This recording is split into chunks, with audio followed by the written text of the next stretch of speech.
lama-lama.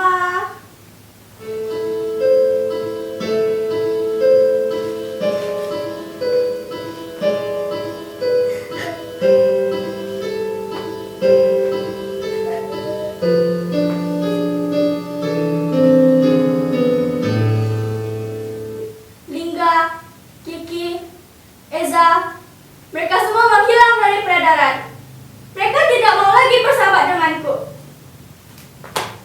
Apa artinya dalam persahabatan itu? Tidak berguna. Aini. Ya Mak, sebentar. Obat yang Mak pesan sudah Ai belikan di warung.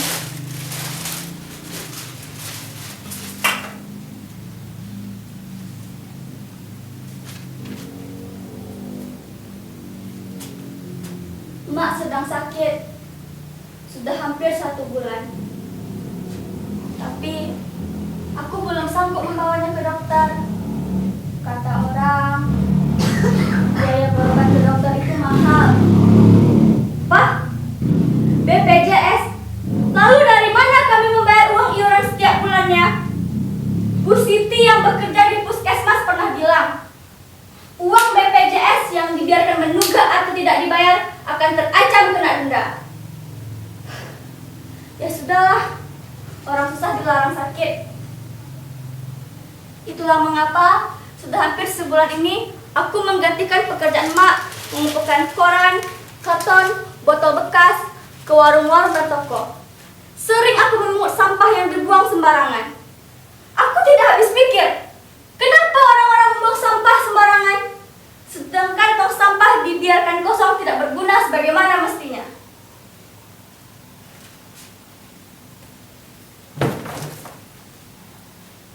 Sejak Bapak meninggal 5 tahun lalu, Emaklah yang bekerja untuk menyambung hidup.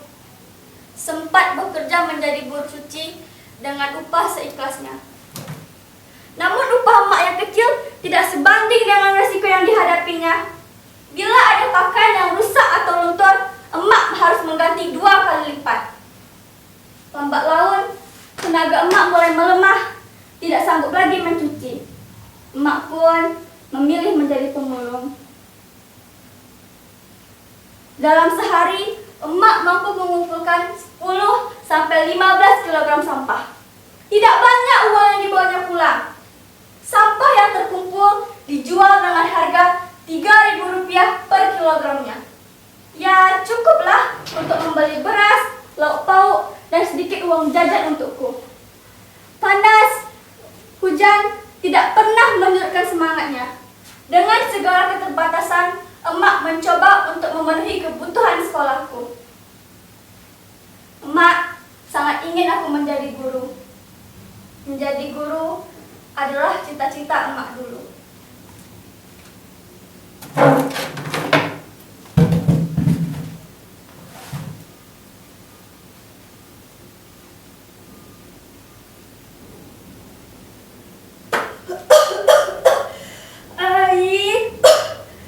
Bagaimanapun kerasnya hidup, ingatlah kamu masih punya Tuhan.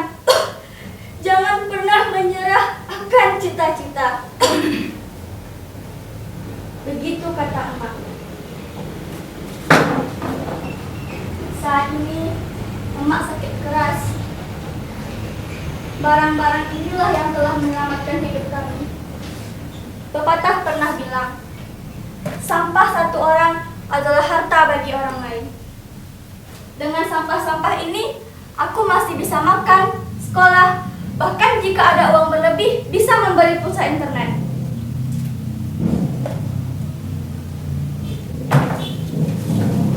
Lihatlah langit biru ini, kesanalah matamu harus memandang. Apa yang telah kau lakukan akan menjadi cahaya bagi orang sekitarmu. Berapa ton sampah yang telah engkau dan emak selamatkan? Jika tidak, sampah-sampah itu akan menguburmu. Oh ya, kalian pasti penasaran bagaimana aku bisa memiliki handphone Android ini. Kalian pasti curiga karena aku anak pemulung. Baiklah, aku akan sedikit bercerita. Dalam rangka memperingati acara 17 Agustusan tahun lalu, Pak Lurah memintaku mengumpulkan teman-teman untuk mengikuti lomba gerak jalan. Aku dipilih menjadi kepala regu. Meskipun awalnya kami ragu, kami berlatih sangat keras hingga akhirnya regu kami menang. Sambil memegang kumisnya, Pak Lurah berkata,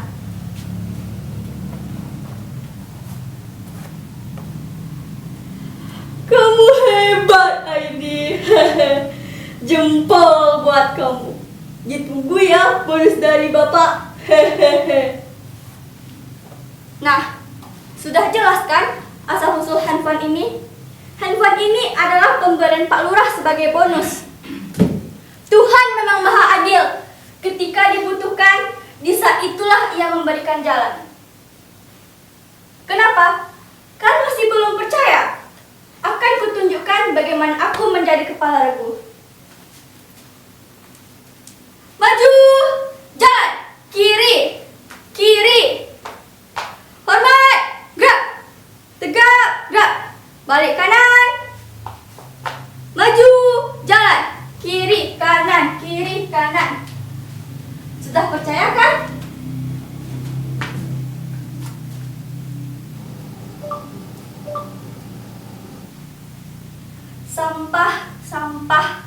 Sampah plastik dapat menyebabkan pencemaran tanah karena sifatnya yang sulit untuk terdekomposisi. Sampah plastik membutuhkan waktu 10 sampai 20 tahun untuk dapat terurai secara alami.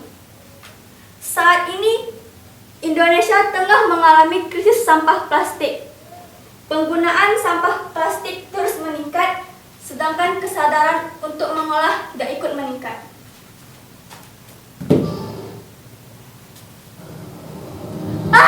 Di mana ini? Air!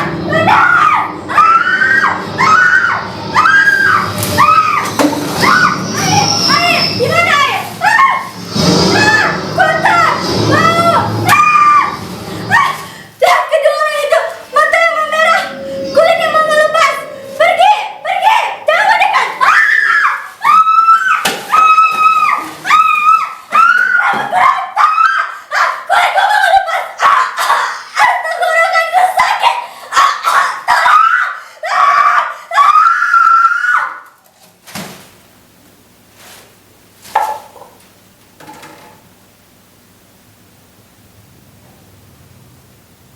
Apakah ini firasat? Kalau tangan kecil ini harus melakukan sesuatu?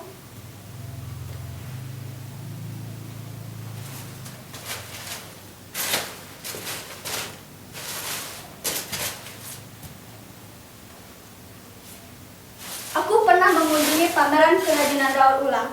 Di pintu masuk ada spanduk yang bertuliskan, "Jika tidak dapat mengurangi, maka gunakan kembali. Perbaiki, bangun kembali, perbaharui, haluskan kembali, jual kembali, dan daur ulang." Jujur saja, saat itu aku belum memiliki minat untuk mengolah sampah, karena menurutku sampah itu adalah sesuatu yang menjijikkan dan kotor. Dan hasil daur ulangnya pun biasa saja, tidak ada istimewanya. Sekali waktu, ibu guru mengajakku ke workshop. Di sana diajarkan bagaimana cara mengolah barang tidak bernilai menjadi berguna. Seperti vas bunga dari koran bekas, tas plastik kemasan kopi, bunga dari sedotan, dan lampu hias dari botol-botol bekas. Barang-barang itu pun dapat dijual dengan harga yang pantas. Lalu, kenapa aku harus malu dan minder dan sibuk berimajinasi dalam pikiran orang lain?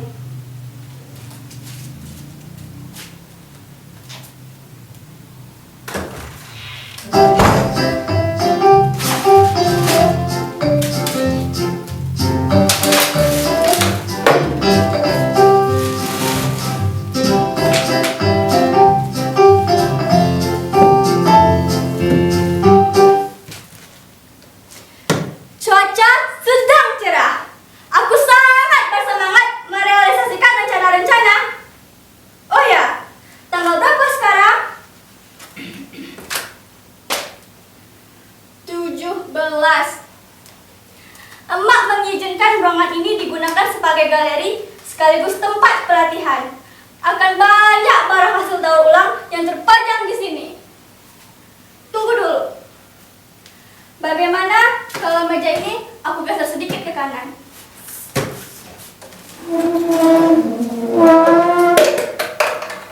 Bagaimana? Cocok tidak? Katakan saja kalau tidak cocok. Kalau gitu, akan aku geser lagi sedikit. Sudah kan? Aku akan mengajak tetangga dan teman sekampung untuk mendaur ulang sampah-sampah ini. Siapa? Sebentar. Terima kasih, Pak. Dengan senang hati saya menerima sampah-sampah ini. Jauh-jauh loh Bapak mengantarkan ke sini. Semoga warung Bapak laris terus ya. Terima kasih. Sejak saat itu, aku tidak perlu lagi mencari barang bekas ke warung dan toko. Mereka dengan senang hati mengantarkannya ke rumah. Semua warga di kampung ini akhirnya memiliki kesadaran akan memilah sampah. Itu adalah kemajuan yang berarti. Melalui postingan sosial media, aktivitas daur ulang dapat dilihat oleh lebih banyak orang. Semoga hal kecil yang aku lakukan dapat menginspirasi teman-teman sebayaku. Tapi handphone ini harus dijual untuk biaya berobat emak.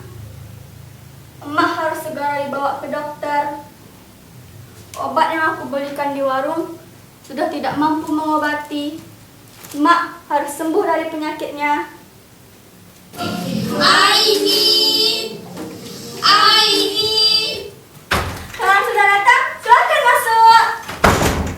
Kita pisahkan dulu ya. Koran-koran di sebelah sini, kardus bekas di sebelah sini, botol-botol plastik di sebelah sini, dan lainnya letakkan saja di sini.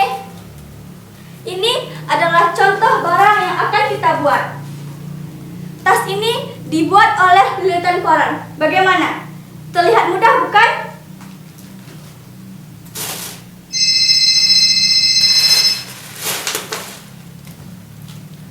Halo? Ya betul Pak, saya Aini.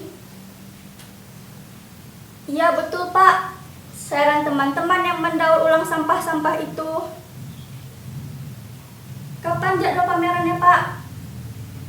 Oh, baik Pak, akan saya usahakan. Boleh Pak, silahkan mampir ya untuk melihat-lihat. Baik Pak, baik. Terima kasih. Teman-teman, kita mendapatkan undangan untuk datang ke pameran bulan depan. Yes! Karya kita akan dipajang bersama karya pengrajin lainnya. Tapi bagaimana kalau produk kita lebih jelek dari punya mereka? Mereka akan menertawakan dan menganggap kita tidak profesional. Duh, bagaimana ini? Apakah tawaran ini harus ditolak? Tidak. Aku harus optimis, percaya diri, dan yakin. Ini adalah kesempatan baik. Kamu harus lebih giat lagi, lebih kreatif lagi. Gambarnya disamakan ya. Yang sudah selesai, letakkan saja di sini. Hati-hati, jangan sampai terjatuh. Sebentar ya, kita foto dulu. Bagaimana pada sudut sebelah sini? Nah, mari kita kerjakan yang lainnya. Potongnya jangan kependekan, nanti sulit menggabungkannya. Coba lihat, pinggirnya harus terlihat rapi.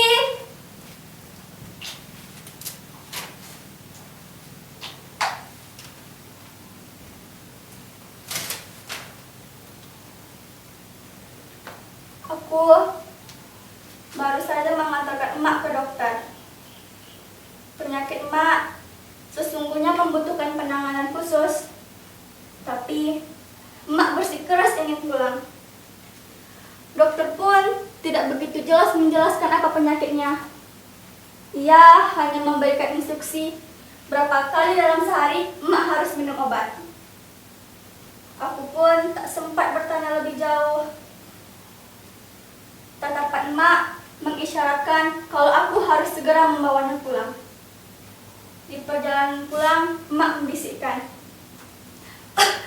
"Ai, kamu pahlawan emak."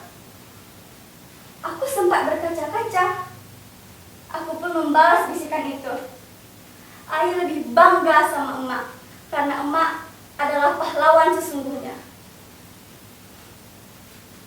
Siang ini, Eza, Kiki, Lingga akan datang. Mereka akan memberikan botol-botol bekas yang sudah dikumpulkannya dan juga membantu mempublikasikan hasil daur ulang ini. Ternyata mereka tidak benar-benar meninggalkanku. Ling, Ki, Za, we are best friends ever. Tuhan, terima kasih telah memberikan hari-hari baik ini kepadaku.